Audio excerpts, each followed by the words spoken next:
Hello friends, welcome to Crypto Lifestyle. I hope you all are good. Now we will start with news updates and breaking news.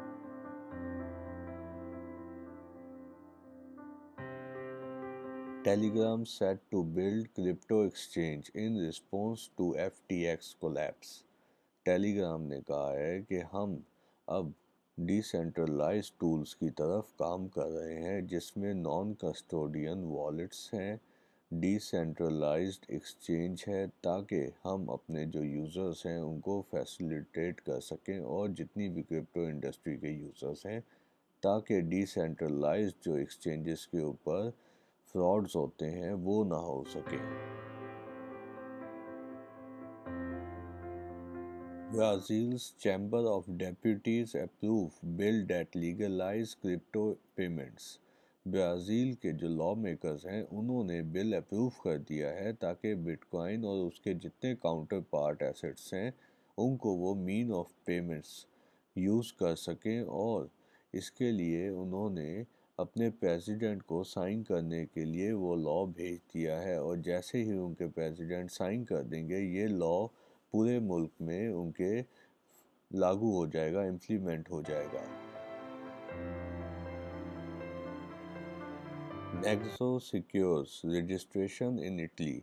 Nexo को Italy में licence registration मिल गई है और इसने Italy में licence लेके अब European union की तरफ ये सर्विसेज प्रोवाइड कर सकेगा, जैसे कि यूरोपियन यूनियन का न्यू लॉ है जो कि 2024 में इम्प्लीमेंट्स भी हो जाएगा, जिससे अगर आपने इटली में लिया है तो आप बाकी 27 स्टेट्स में भी कंट्रीज़ में भी आप वही यूज़ करके सर्विसेज प्रोवाइड कर सकते हैं।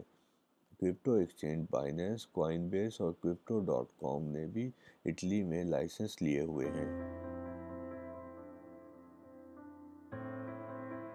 Binance acquires 100% of Japanese crypto exchange Sakura Exchange Bitcoin. Binance ने जापानीज जो एक्सचेंज था सकूरा उसको 100% एक्वायर कर लिया है और अब वो अपने ऑपरेशंस जापान में स्टार्ट करेगा। जापान ने क्रिप्टो करेंसीज को ट्रेडिंग एसेट्स के तौर के ऊपर रेगुलेट भी किया है और जापान बहुत सारे पॉलिसीज़ वेब 3 रिलेटेड और क्रिप्टो रिलेटेड लेके आ रहा है जो बहुत ही अच्छी हैं।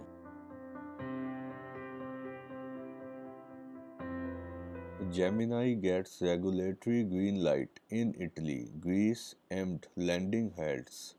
जेमिनाई जो एक्सचेंज है उसको अब इटली में भी लाइसेंस मिल गया है और जेमिनाई को कस्टोडियन वॉलेट प्रोवाइडर और वर्चुअल करेंसी एक्सचेंज का लाइसेंस ग्रीस में मिला है। सेंट्रल बैंक ऑफ आयरलैंड से जेमिनाई ने जेमिनाई इलेक्ट्रॉनिक मनी इंस्टीट्यूशन की रजिस्ट्रेशन भी करवा ली है जो इनको मिल गई है। Animoca plots $2 billion metaverse investment fund.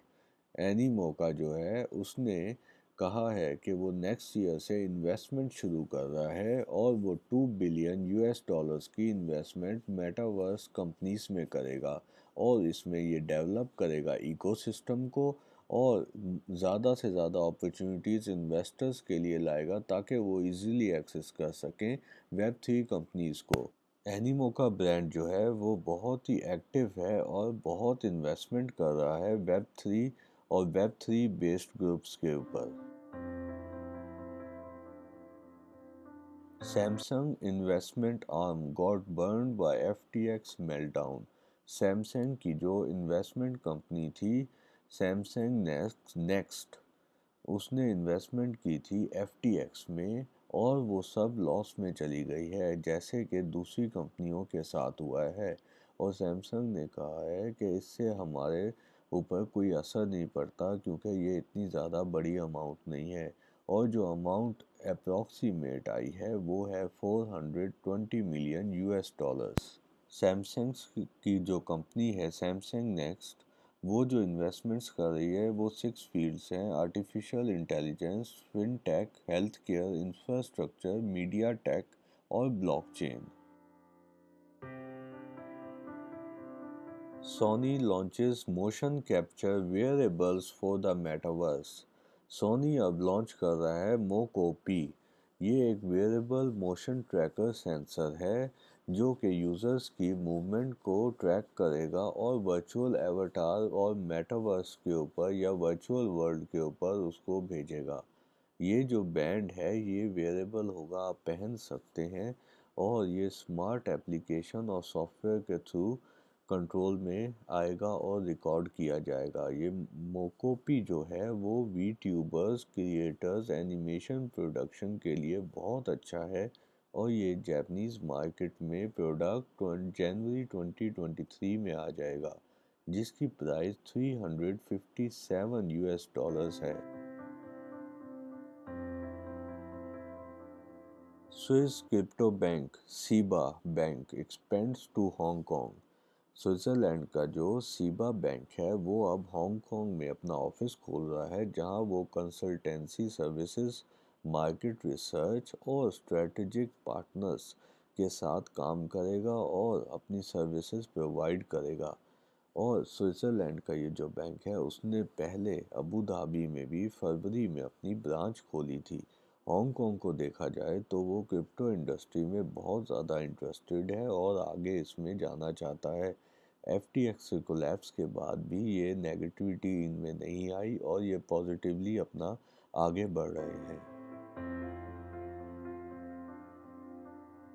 Genesis crypto brokerage scrambles to keep bankruptcy at bay। Genesis जो क्रिप्टो ब्रोकरेज है वो कोशिश कर रहा है कि बैंक्रप्सी ना हो, जिसके लिए वो क्रेडिटर्स से, लॉ फर्म्स से बात कर रहा है ताकि उसको $1 बिलियन का बेल आउट मिल सके। अगर वो बेल आउट ना मिला तो इसका बैंक्रप्सी बहुत ज़्यादा पॉसिबल है, जो कि क्रिप्टो मार्केट के लिए बिल्कुल भी अच्छा नहीं होगा। Uniswap launches NFT trading, $5 million airdrop available for claim। DEX platform जो यूनिस्वैप है उसने कहा है अब यूज़र्स ट्रेड कर सकेंगे NFTs मेजर मार्केट प्लेसेस पर, और उन्होंने कहा है कि हम air drops worth 5 million USDC वो भी देंगे और साथ में गैस जो उनकी फीसेस होती हैं उसके ऊपर भी फर्स्ट 22,000 बायर्स को डिस्काउंट भी दिया जाएगा। Bitfinex hold the highest amount of Tether USDT at 60% and exchange balances surpass all-time high। Bitfinex exchange के पास सबसे ज़्यादा टेथर USDT की होल्डिंग है जो कि 60% बनती है, और उसके बाद बाइनेंस के पास USDT जो होल्डिंग है वो 5.5 बिलियन USDT है, और बाइनेंस का जो BUSD है उसकी होल्डिंग्स crypto.com के ऊपर बहुत ही ज़्यादा है और वो और ज़्यादा इंक्रीज़ भी हो रही है जो नवंबर का डाटा मिला है। Thanks for watching guys. Like, share and subscribe and comment if you have any suggestions. Thank you.